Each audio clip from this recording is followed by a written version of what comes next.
Welcome to the latest episode of Clinically Pressed. Tonight we have Andy Askow, world champ powerlifter, taking us through some of his techniques and how he became world champ. Andy?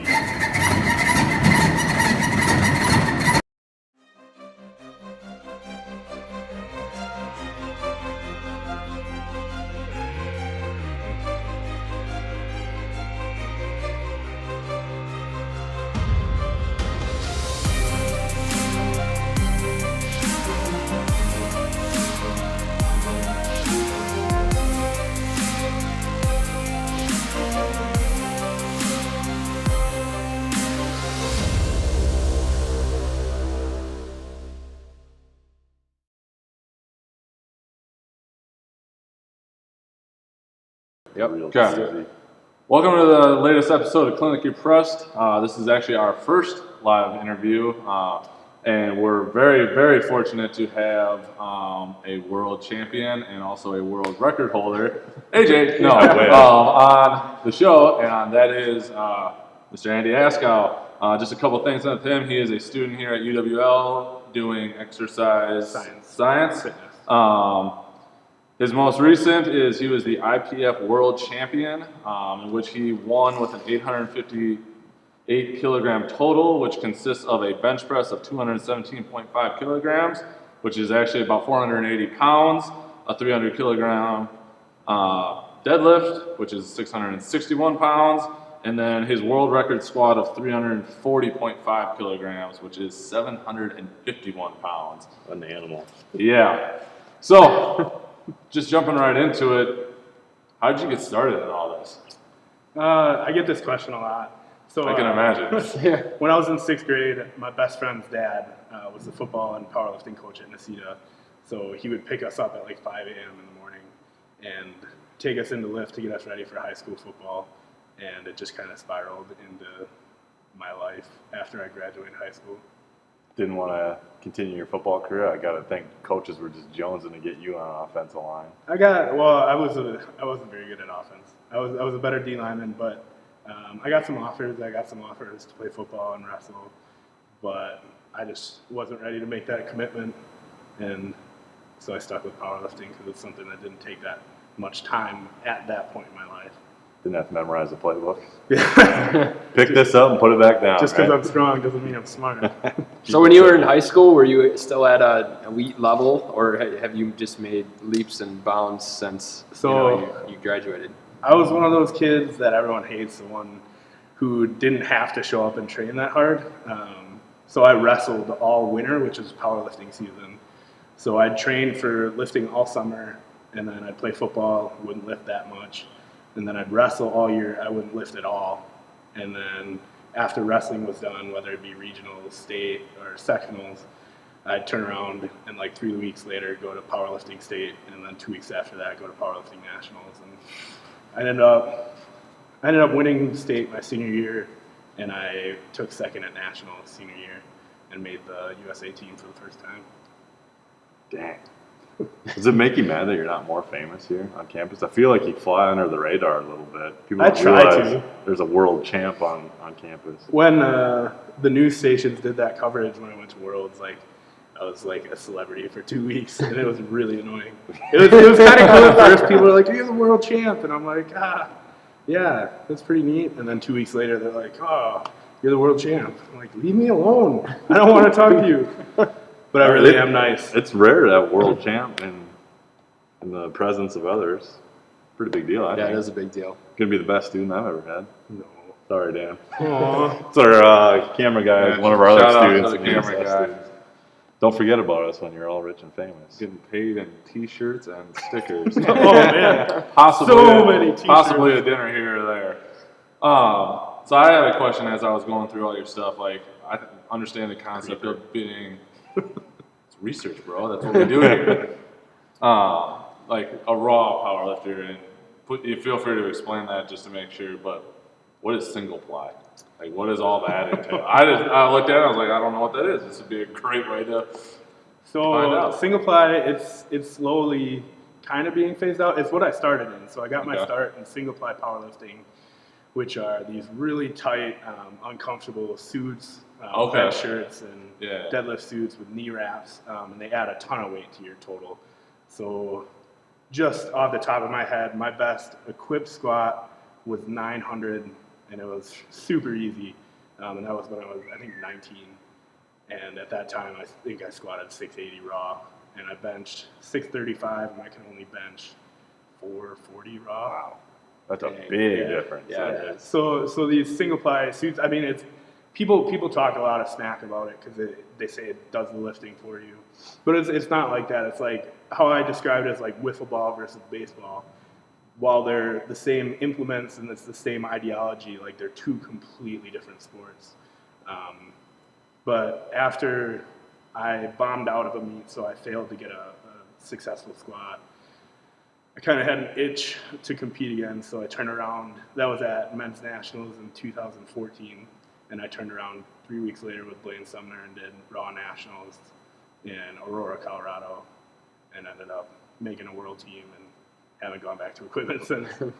Can't blame you. No kidding. Makes sense. What was it like getting that suit on?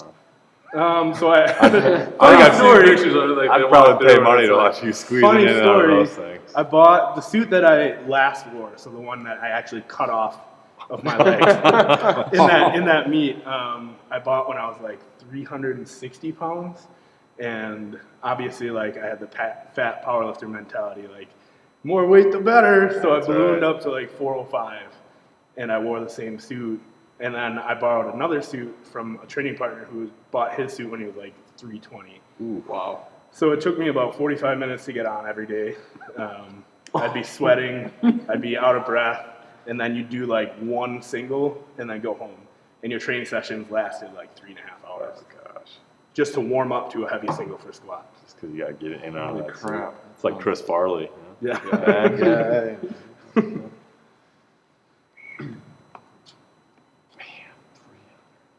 Boy, that's a big jump. Yeah. I kind of ballooned up a little bit. So where are you at now? I know we've had you up in the lab doing some tests. I'm at 373 now. 373. I was as low as 362, but that was 5% body fat higher than I'm at now. So that's been slowly going down the last couple months, right? And the body weight's been going up. Right. Good problem. Yeah, good problem. What's your lifts been doing in that amount of time? Ridiculous progress. So I'll talk a little bit about that. And you say, what do you attribute to that? Because we just posted an article about that's like the ultimate goal, and now science has proven that it's actually feasible. Drop body fat and increase. You can call me science if you want to. Well, I will see you in the hallway now and go, science, what up? So it was this summer. Yep. This summer, I walked into the Human Performance Lab for the first time, and I saw this bald man sitting at a table. Dr. Matt Andre sent out an email saying, if you need research opportunities, Andrew Jagum's holding a monitoring study this Saturday. Show up and you can help out and put it on your resume. So I walked in and he introduced himself to me. That was pretty cool. You guys That's get drawn something pretty together by cool. the beards. Yeah, that's what it was. Yeah. We should call this like barbells and beards tonight. Everyone's I'm so far behind. Barbells and beards and then Joel. And then Joel. Sorry. So walked in, we kind of hit it off. We had a conversation. I showed up early, so we got 10, 15 minutes of talking before everyone showed up.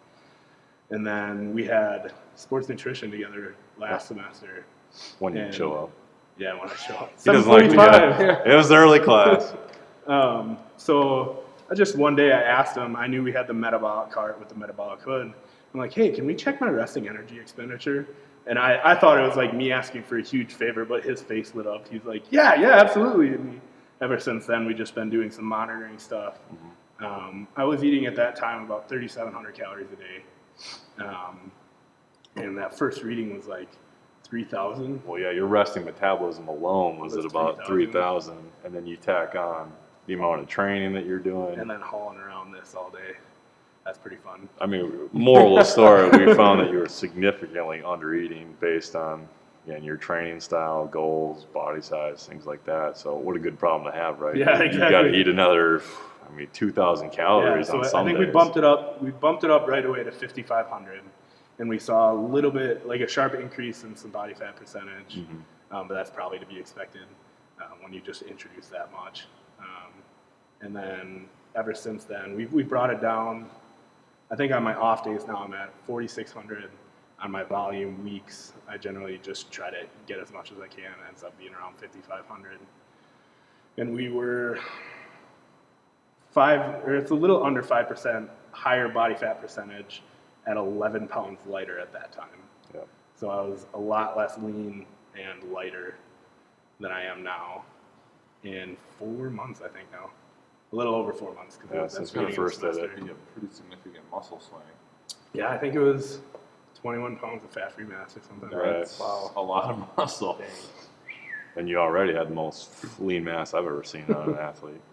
And So the is highest metabolism I've ever seen, too. I mean, all these things are not your typical numbers in a Yeah. lab, so it's pretty fun to see this and then hear that it's making an impact on training. Oh, yeah, that was the original and question. results. So my lifts with that, at Worlds in June, I totaled 1891 in pounds. And then January 16th, I just had a meet and I totaled 2004 with pretty decent amount Gains. left. Pretty decent amount left All in the about tank. them gains. And that was, 5-6 months in between. Yeah. And now you got Arnold right around the corner here. 2 weeks. 2 weeks. From Saturday. What are your goals for that one? After this week, I'm not so sure. Ideally, I want to take home 3 world records because it's an international meet. So I want to take home the world record squat, which I've unofficially broken twice, the world record bench, and the world record total, which I've unofficially broken once. Ideally, it'd be, I think I played with numbers the other day, and it was like 821 pounds, 519, and 724. Jeez. That would, no, 716, because the fun part, 2 years ago I went to the Arnold and did an equip meet, so a single ply meet like we talked about, and I totaled 2,055, and that's what I want to do this time, raw. That'd be cool. Coming a long way since then. So you think you'll be able to hit it? If this taper does the job, yeah. I'm pretty down in the dumps right now. But Yeah. if the taper goes well, it should be pretty decently easy. Yeah. So you got Arnold in a couple weeks, and then the next one will be IPF Worlds, yeah. Worlds again is the next one on your radar, right? So this is kind of the time to play with some of these, different eating strategies, training techniques. Yep. If there's any time to start adjusting numbers, it would be now to make sure you're not losing anything in training. Exactly. Did you change your training when you changed your eating habits then, No. or you just No. pretty much kept that I mean, variable the same? for about 4 weeks I did. I just did a high volume, kind of shock block to get back into the swing of things after a meet, but I pretty much run the same style of training all year. What does that look like? That was one of my questions. Like, how do you, when you get numbers like this, what does that training generally look like? I know it's not easy, just lay it out there. Well, it's simple, but I mean, in my opinion, programming is pretty decently easy to pick up on. He's gonna give his secrets out though. Yeah, all the secrets. hold on to the secrets. Quick break. We gotta go and take a look at something. We'll have a extra bonus footage for you guys for during this one, so we'll be back after that.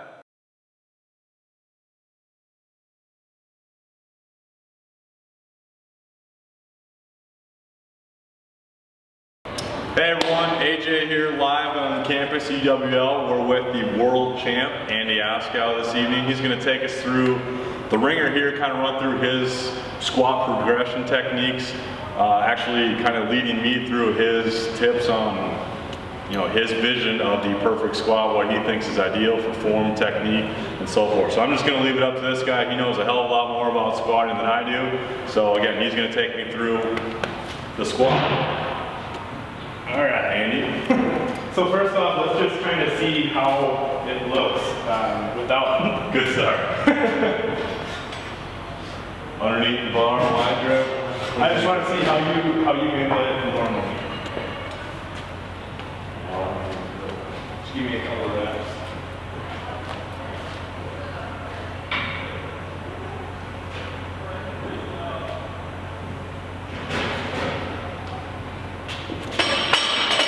Alright, so you kind of led me to believe that it was going to be really bad, so that was a pleasant surprise. So a couple of things we're seeing. One is your shoes. Obviously with trainers, you're not going to get an even, stable foot position on the ground.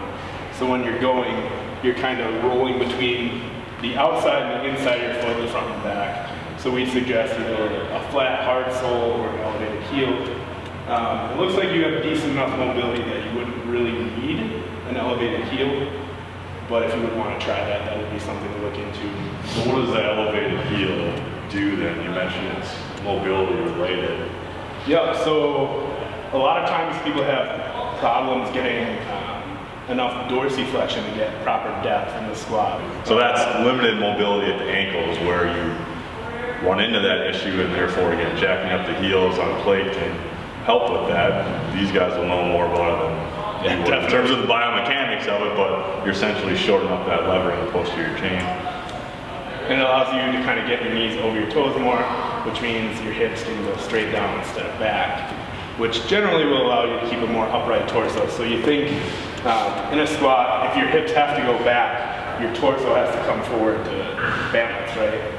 So if you can get your hips to come straight down more with your knees coming over your toes, it's going to be a much more upright torso position, which in my mind is a much better position at the bottom of the squat with weight on your back. Got it. So it looks pretty good there. We're seeing a pretty decent squat actually. You made me think that it was going to be really bad, but it's not as bad as you might think it is. So That was my max though, so that's where I run into problems when I put weight on. So why don't we just walk it off and we'll go through. So, oh, you want to put some weight on the bar? That's man. Oh man, what do we want? So dangerous. Oh, you're gonna let me actually run through the ringer.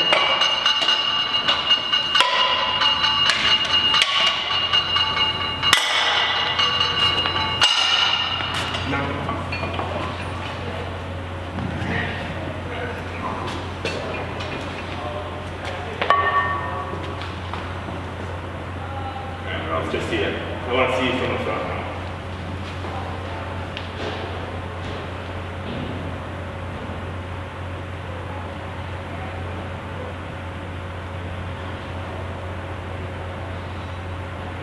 Very good, you're ready. So one thing we're seeing, have you always been a pretty wide stance squatter? Mostly. Mostly? Had to cheat a little bit because I lack some mobility. Is that through your hips or your ankles? A little bit of both. A little bit of both.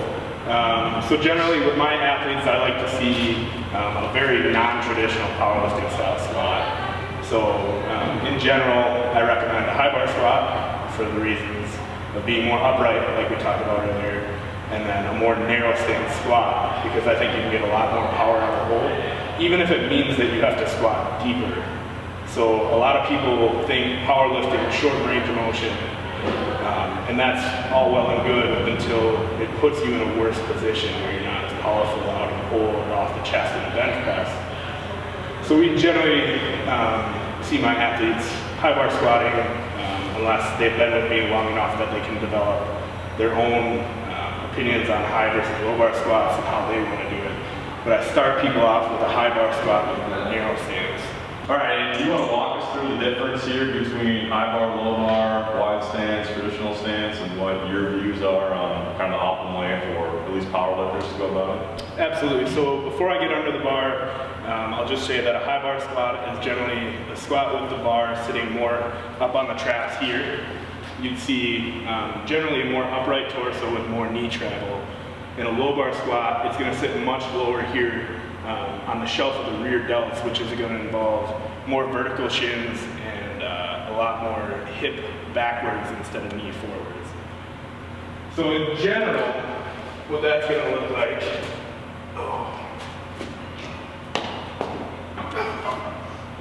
Just so embarrassing. so for a high bar squat, you're going to stand erect, very upright, no forward torso lean, with the bar on top of your traps.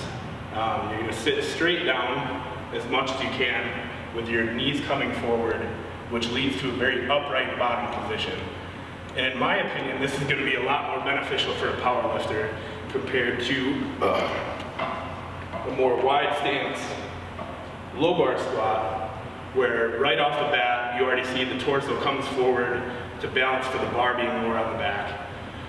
To initiate the squat, you're going to sit back more onto the heels, which means my torso has to drop. And here in the bottom position, you have a lot of forward torso lean. Under heavy weight, I find personally that I tend to collapse, and I see that a lot amongst raw powerlifters. So in my opinion, the upright, very strong positioning here is a much more beneficial position to be in for a competition squat for powerlifting. Does it matter like height of the athlete? It's gonna depend on the morphology, so the build of the athlete a lot. But if they can get into a decent high bar squat position, I'm probably gonna have them start there. So if you were to wrap things up and kind of walk us through your final, I don't know, take-home tips or things to focus on if you can't hit a certain range of motion, or again, what are your kind of final thoughts here, or things that are important? We can chat for a second. In under half an hour, I know you've been talking on this topic for a while. So I guess I'll narrow it down to 3 big ones. So one, get your mobility in check. It's a longevity sport, powerlifting. So if you're immobile through the hips and it's going to cause a low back problem over time, that's going to be a big deal down the line. And it's really going to rob you of longevity and progress over time. So you're never going to hit that high level that you might want to hit. Number 2 would probably be a way to carry out the squat. You see a lot of people kind of slow on the eccentric and just try to stand up. I don't advocate dive bombing, I'm a dive bomb squatter.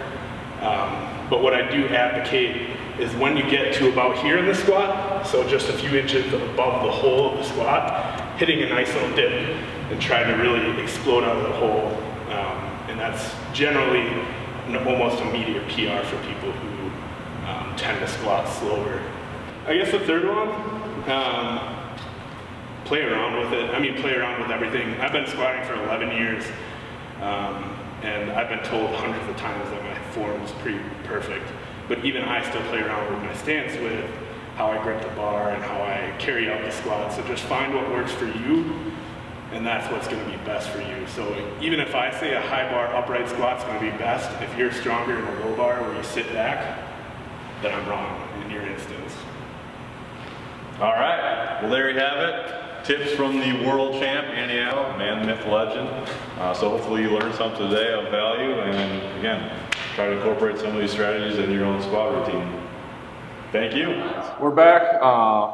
Hopefully you guys enjoyed that performance and technique insight. We were just about to talk about the different type of training that Andy goes through to help get himself prepared and to keep numbers that he has continuing to increase. So what do you got?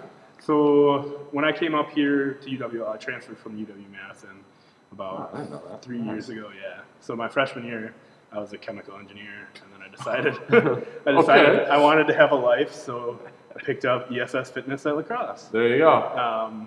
And I kind of started wanting to coach myself. I was coaching myself. I wasn't following a program, and I saw stupid progress, but I also gained 80 pounds my freshman year.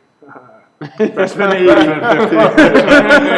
Gotta watch out for that. It's like the powerlifting version of it. Yeah, I do everything big. So Yeah, there you go. Most definitely.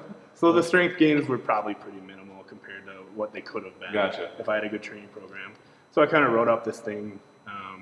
It started off as 2 days a week of squatting. You squat and bench Monday and Friday, deadlift on Wednesday, and I started playing around with more frequency. So I'd squat and bench on Monday, Wednesday, and Friday, deadlift on Thursday, and now it's just kind of, over the past 3-4 years, it's just kind of developed into the training that I really enjoy, and the training that I have my athletes run into a meet. It's 3 days a week of squat, bench, and then 2 days a week of deadlift. So Monday is your heavy bench day with a medium squat. Tuesday would be like your opposite style deadlift. So if you're a sumo deadlifter, you pull conventional and vice versa. Wednesday is your heavy squat with a volume bench, so like 2 sets of 12 or 3 sets of 15. Gotcha. And I generally make them do that close grip to put more emphasis on the triceps and just get more volume in there. Thursday, we do our heavy deadlift, so that's quite the turnaround.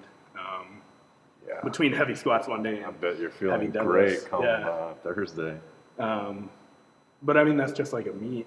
You squat and then bench and then deadlift. So It's true. that's my excuse. Makes sense. And then Friday is kind of like there's no heavy stuff, so it's medium squat or medium bench, and then that volume squat. So pretty much for squat and bench, you have 3 days that you undulate between, like a heavy, medium, and light day. For deadlift, you have a sumo and a conventional day, and very little accessory work. I was gonna say, and that's it. Like, So I was those going to are ask, the- where the bicep curls, some Yeah. lateral raises. So that's one thing you guys had sent me before. Like, do you have any ideas that are kind of not widely accepted or kind of go against the grain? And that's one that I generally subscribe to is very little accessory work. Seems to be very beneficial for the people I coach, at least for me. Wasted volume if you're not really. I feel like we had this conversation earlier about specificity. I don't subscribe to the whole sports specificity thing. Like strength is sports specific no matter what. The more I talk to Dr. Wright about it, the more I go with it. It's to a very general term. They are, but soccer players go forward and back and side to side. Well, so do basketball players. And Yeah. So do football players. They just do it at different varying intensities. I think something that gets thrown around with that though is like you got to be in the sports speed and at the sports stances, and it's like strength is sports specific. Right. The That's- stronger you are, the better you'll Exactly. perform. You're going to be in a more lot of- powerful, the potential to be more powerful, Right. faster, etc. But I don't subscribe to that. But I do think that the barbell is the best idea you can do, especially for a powerlifter. If you're worried about like the science behind it, like obviously force production and stuff like that, but just getting comfortable doing those lifts even when you feel like crap and you feel tired. If you can come in and squat 600 when you're the worst day of your life, you know what I mean? You're going to be able to come in no matter what and just be confident under that barbell.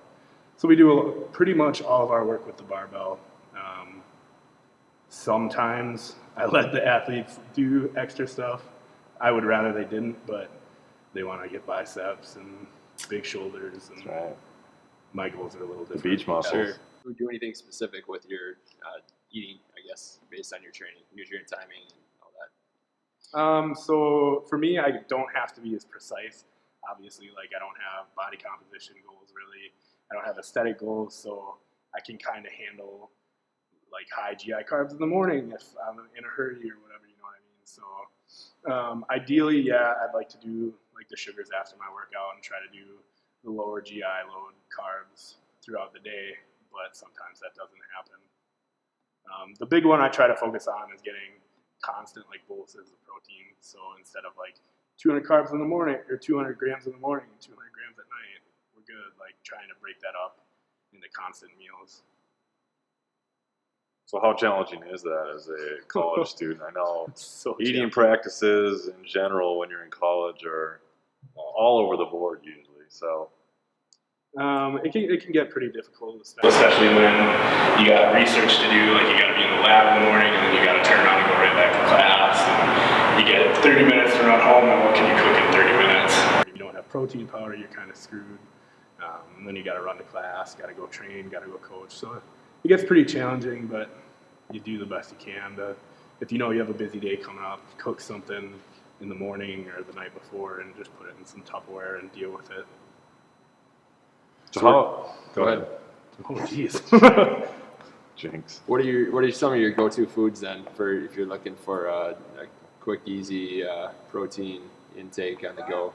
Not your real go-to food. No, actually, like I've changed. we know what that is. It used to be like McDonald's. I used to do that. That's very The rarely Dave now. Tate diet. The Dave Tate diet. Now I found Fairlife. They make a skim milk that's like 13 grams of protein and like no fat, but very low carb too. So like it's pretty much pure protein per serving, and I like to do that. I mean, like 3 servings of that, 4 servings of that. It's a pretty good size of protein. We gotta get you that organic valley stuff. You ever had that in the SBC? I think I've tried it. It's a little expensive. Oh yeah, I'll give you that. But man, it's delicious. Oh yeah, it's it's definitely tasty. really Oh. good. It tastes great. It's got solid macros on it too. But Fairlife is like $3.19 for 7 servings, so Yeah. 91 grams. of Especially if protein. you're eating, Single not serve. bad. Single serve. So you talk, like, just hearing you talk about all this, is this all like self-taught things, or is this stuff that you've now applied to it because you are in exercise and sports science for your major? How's that? Because I remember like when I was lifting back in college, and I wish I knew half of what I knew now, and then I was just basically being naive. So some of it's self-taught, and some of it's online stuff, and some of it's just talking to smart people. Kind of through very, yeah. He's looking for the smart person. I talk to myself when I'm alone. Yeah, there we go. That makes sense. Through competing at a high level, you kind of get some ins with some coaches who normally wouldn't waste their time with somebody like your level of academia. So talking to people like Layne Norton and talking to people like Mike Isertel, just talking to really smart people, high-level coaches and academics, you learn a lot of stuff. Talking to people like AJ and Matt, Andre, talking to you about biomechanics, and you don't even lift. We'll talk. Taping ankles. Yeah, taping. I need to tape my ankles, man. There we go. I can help you out. I know. Can you teach me how to tie my shoes without getting out of breath? Ooh, we'll figure that out. So just through all that, you kind of learn. Cheap assistance. And then through just being dedicated to wanting to put out the best information to your athletes and to get the most out of your training, you strive to do whatever you can to learn. So you mentioned a couple of times that you're working with athletes and an active coach right now. Are you in the works of trying to expand that as a business moving forward? You know, putting websites together? Where are you at with some of those goals and ambitions? Put your plug out there. We'll We'll let you plug it at the end too, and I've got all your stuff, and that'll all be linked. So, but yeah. So Okay, just say, what are your plans with all that? How many people are you training? I couldn't even count. That's So currently, my own athletes. So I coach 3 teams currently, 8 teams. One team is my old high school's powerlifting team. I'm the assistant coach. They're 13-time in a row women's state champs, multiple national champs, #1 ranked women's team in the country. Nice. So we've got a pretty successful program of almost 70 lifters out of a high school of 260. Yeah, I was gonna say that's not a big school. Wow. Yeah. That's a huge percentage. So I assistant coach there under head coach Eric Mock, who got me into all this. So it's kind of giving back. And then I coach my own athletes, some in lacrosse, some former lacrosse alumni, some friends and family in other places. And that's under the umbrella of Askow Athletics, which is a company I'm working on officially starting so I can do online coaching and video analysis and stuff for other lifters and just kind of help people throughout the world, hopefully. And then the third one I'm working with is Raise the Bar, Train Heroic, with Chelsea Carabin. Chelsea lifts on YouTube, and Lenny Hullava. They started it and brought me on as a coach, where you download an app, you get the program, and you get access to the private Facebook group where you can get video analysis. So pretty much it's the same coaching you'd get with the couple $100 a month online coaches, minus the training program, which, shocker, isn't that crazy of a benefit, but you only pay $20 a month. Nice.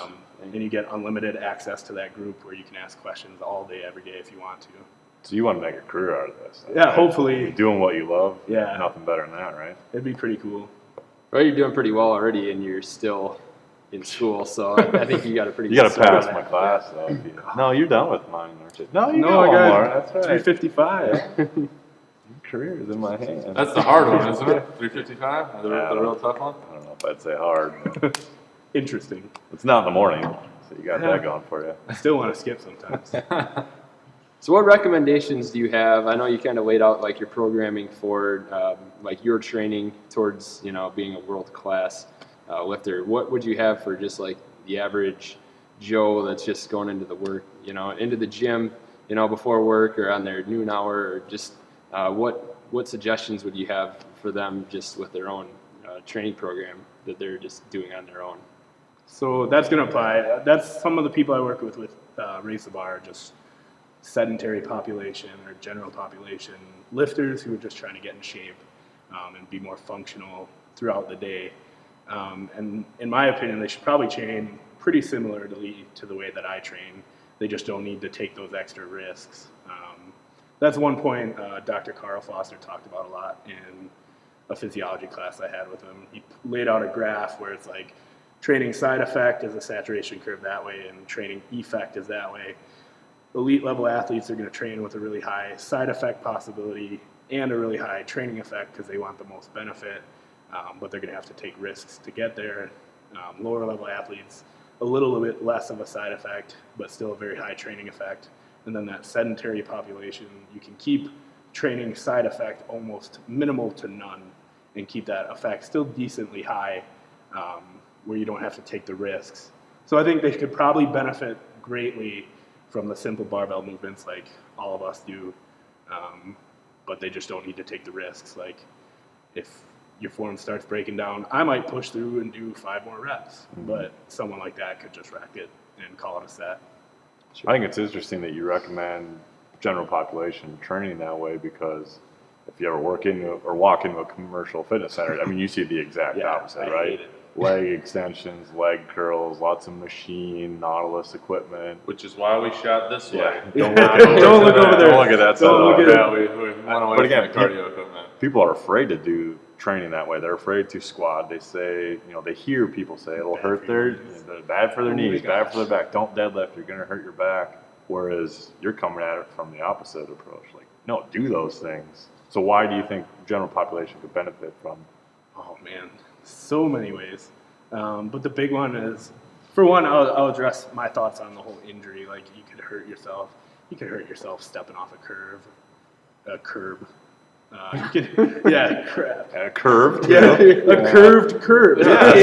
It's very difficult. Yeah, there you go. But even worse, you could hurt yourself stepping off a curb, just a straight one. That's a good point. I never thought about it that way. Yeah, that's why you keep me around. I just fell walking down to my yard the other day because there was a patch of ice. Thank God I reacted quickly. That's a true story. Well, just think the good squat form back to episode 1 with our camera guy squatting a desk to put it into a standing desk. You never know when you're going It to have to proved very squat useful a desk. because none of us were getting underneath there. So anyway. So basically, like, you can hurt yourself doing anything, and you will eventually hurt yourself doing something. Even if you're just sitting on the couch, that's going to cause more problems than getting in the gym and maybe being sore, maybe tweaking a back muscle, something like that. That you come back from, and that you could get healthier from. But these sedentary diseases we have, with like diabetes and heart disease, those are a lot harder to come back from than a strain in a trap or some back muscle. How old are you? 5. This many. No, your wisdom is, I wish it was applied to. Yeah. So do I, yeah. So do I. Right, yeah. If I only, I think that was kind of the point of us starting this, wasn't it? That wisdom? I think maybe something along has those something to lines. do with that. We're working I think I had to screw my desk or my laptop into my desk so I don't throw it at the wall when I read some of this stuff. That actually brings up to one question that I had, but keep going. So with the injuries being addressed, why should they train that way? You're going to get the most benefit. What we see in research is the barbell is king in that sense. You can put out more force production, you can move the most weight through the same range of motion, and you're going to get the best benefit. So I don't know why we see people trying to replace squats with leg press. Well, I know it's because they're lazy and they don't want to put in the work, but that squat with less work is going to give you more benefit than lying on a leg press, where I've seen more injuries than squatting, to be honest. I've seen more people tweak a lower back than on a leg press than squatting. I think your chance of hernia goes up fairly significantly too on a leg press. At least I felt that way. But Yeah, I feel awkward whenever I try them. yeah, But it's cool because you can do like 1,000 pounds, even though it's not like you're not really doing like 1,000 pounds. You throw it over on the squat and you do like 210. So Leave the ego at home. Yeah. we're gonna take one more break. We'll come back and we'll hit with the last round of questions and go from there.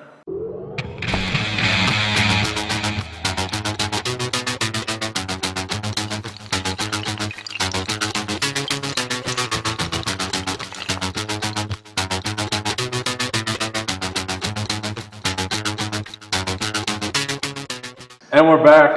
We've got a few more questions that we're going to finish up with, especially the three that we we will ask all our guests once we keep doing these. Once we have this guests. is the first. But one of those before that, and this is one I wanted to ask, is being a world champion, being considered world class at what you do. Like, what advice did you have for somebody trying to be world class at anything, like a world class chiropractor or researcher? That complicates things. I was thinking about an athlete. Or an athlete, whatever you well, want. I mean, just general the stuff. same concepts still apply. It's just Right. doing the stuff you don't want to do when you need to do it. So for an Doesn't that sound athlete, familiar? Billing. for an athlete's case like me, there are days that I feel okay, but I just don't want to be in the gym. There are days where I feel like something's off, and then I'll shut it down and go home so I can avoid that injury. But there are days I feel okay, I just lack motivation to be there, and you just got to do it. You're going to be in pain. You're going to be probably sad at some point about losing, about things you've missed, stuff like that. But if you want to make it to the top, that's what it takes, unless you're some genetic freak, the 1% of the 1% of the 1%. It's going to take a lot of anguish and hard work to make it to the top. And that swings into like the formal side of things as well for researchers and chiropractors. And it's just learning the material and staying up on your continuing education so you can be more ethical and deliver more beneficial services to your clientele and not be preaching. Start writing my stuff. I didn't know these words. This is back when I was good, a- Andy. Keep this coming. I just thought athletic training sounded cool. ATC. Yeah, you get to work with athletes. It's related to medicine. Sign me up. Sounds good. But just so you're not preaching stuff from the 80s that's somehow still around in some backcountry chiropractor's office. Like, yeah, I can do your dentistry. Like, I can fix your teeth just by adjusting your neck. Yeah. stuff like that. Just doing the things you don't want to do when it's necessary. I like it. Good. Makes sense. So then, to the questions that we will plan to ask every guest. Welcome to being the first. Yeah. What would be some take-home tips or like your Twitter version of what you would have for our audience? Anyone who wants to get better in any sort of fitness or sports performance sense or healthier or live longer or anything, feel better, get under a barbell. At least 3 days a week. You can do any is better than none. That's the first thing. People are like, I don't have that much time. I can only go 1 day a week. It's like, well, that 1 day a week is better than no days a week, so shut up and get in the gym. But getting under the barbell, getting a coach who understands biomechanics and is proper in the way he teaches you so you can avoid that injury, and then just go at it. Do your heavy squats, do your heavy deadlifts, do your heavy bench press. Don't be afraid, right? Don't be afraid. People are afraid of those movements. It's just a bar. It's just a movement. I'm much more scared, like, walking around on ice than walking off an 800-pound squat. And like you were saying earlier, it definitely translates into more functional movements throughout Rate of daily force life. production. Right? I think that's the big Sitting one. and standing, picking things up. you Yeah. know. Well, Kyle and I talk about this a lot with kids, is when they run and jump at you and you're forced to catch them in weird, awkward positions, similar to almost kind of the bottom of a deadlift. It's like, if you don't train with that kind of movement, now all of a sudden when my kid flies out the stairs and I got to catch her, there goes my back if Yeah, I haven't been exactly. training that way. Well, look how many things are geared towards older individuals that can't engage their glutes. You know, you got the recliners that you push the button and it makes them stand up, or you know, the toilet seats that are raised up because they can't fully, you know, get up because they can't squat. Well, if they had been doing a little bit of strength training, I mean, that's exactly what it is. It's a squat. It's how many times you get up and down out of a chair every day. That's all it is. Definitely leads to autonomy later in life. Doing Especially that with kind of the older population, like the research is just stacked. Like the benefits, we don't Bone need to density, get into bone yeah. density, a bunch. Just reducing sarcopenia. I just did a huge research for one of Foster's classes, and we only needed, I think, 3 sources, and I had like 30. I'm like, this is like, everyone needs to know this because there's still people out there saying Bosu balls and balance boards, and it's like, do nothing. Like, just get them to squat an empty barbell. Yeah. Get them to squat a broomstick if they can. Get them to stand up out of a chair a couple times. That's Yep. literally what I'm working with my mother, she's 18. Don't hit me. She's getting out there in age, so I tell her to do chair squats. Like literally, you're at your desk, you're about to go to work or something, just get up, sit back down, get up, sit back down, find a lower chair. That's something Dr. Andre talks about, is box squats, unloaded box squats until they can hit proper depth with a weighted barbell. Yeah, absolutely. Or you can be like us and go to standing, because it just Yeah. seems to work out all right. I'll just sit. There you go. I'll do the squats, that's fine. Yeah, When you're fair squatting enough. 800 pounds, I think you're allowed to sit down in a chair once in a while. What would be your most influential training, nutrition, whatever purchase you want for under $100? So I had to think long and hard about this one. And it's really cheesy, but I'm going to have to go with my membership to the federation that I'm a part of for powerlifting. Like we talked about earlier, it's kind of given me access to resources that most people in my position will never have, and that's high-level researchers with high-level lifters and high-level coaches, all helping me along the way. And really, that's been the story of the past half year. I mean, if I hadn't asked you to help me in the Human Performance Lab, maybe I'd be at a 1,900-pound total still. And now we're hoping to hit like 2,100 at Worlds. It's ridiculous how, even if you try to educate yourself, the hardest one to coach is yourself. I mean, I thought I had my nutrition. I ate clean foods. I ate a lot of protein. I'm like, 3,700 is a lot of calories. But until you have somebody smarter than you who has an objective viewpoint, you really can't do it all on your own. For sure. I know you never want to be, if you're the smartest one in the room, you're in the wrong room. Yeah, That's why. that's how I feel right now. Yeah, like you kind of want to know as much as you can, but you always want to have people that are smarter than you in something. And yeah, I couldn't agree more. Working with AJ and Kyle, just a combination of it all makes it what's deadly. Network and take advantage of your resources. Yeah, for sure. Yeah, have somebody adjust you when they happen to come by. And vice versa. And vice versa, Yesterday. yeah. How's that feeling, by the way? Great. Yeah, it feels a lot better. Don't. He's got a permanent limp now. Erica did some soft tissue work yesterday too. Yeah, nice. Doing good. Yep. Be nice. You got a permanent limp. Last one. What information would you tell yourself, either in your training and or your education, if you could go back 4 or 5 years, and then if you could just kind of like place us where you were at during, like when you would give yourself that? So I'll go back to my freshman year of college, because that's when I was out on my own in the powerlifting world. I didn't have a coach. I didn't have any advisors whatsoever. I had the internet and Google. I had Facebook Messenger to talk to lifters. Like, hey, what do you do? Can I take that? And my advice would be, one, to shut up, because I started preaching like everything I knew to be a fact. Like, oh yeah, creatine, man, that stuff doesn't work. What are you talking about? Like, supplements are great. So I started being the person that I now hate, the person who puts out facts, misinformative facts. But the advice I would give is to listen to everything, but question everything. So even things, we've had conversations where we've disagreed, and I'm one of your students. I mean, you just have to have the ethics to question everything. And if somebody smart, like Lane Norton, told me what I think is wrong, I'd question it, but that doesn't automatically mean I assume that Lane's right and take his viewpoint. Right. So just listen to everything and question everything is pretty much it. Awesome. Where was I? Yeah, I already talked about that. Normally we go back 10 years, but you would have been 12. Well, he would have started because he's been doing it for Yeah. a long time. So. True. But we heard that origin story as well when it was 5 a.m. and you were going to work out for football. So to wrap things up, where can people find you? You can find me at youtube.com/Askow-Athletics. You can find me at Instagram, and I don't do Twitter stuff anymore, but Askow-Athletics is kind of my handle for most things. ASKOW, Yep, right? ASKOW. And then Andy Askow, Powerlifter /coach on Facebook. Awesome.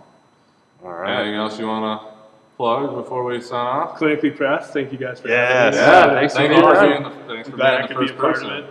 We'll have to have you on again too when we're Oh, yeah. not as awkward at this. Not as awkward. When you After set- you, after your you other- set more your world three records. records, Yeah. yeah. That's right. Yeah, we'll have to do updates as that comes through, most definitely. Yep.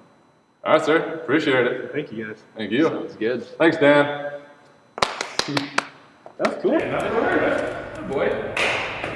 I have no idea how this is all going to work. It's going to be We have to re-record everything. Good. That was practice. I'm like afraid to close things out right now. Like, I don't know what's going to happen. Thanks for taping. Yeah, thanks for coming.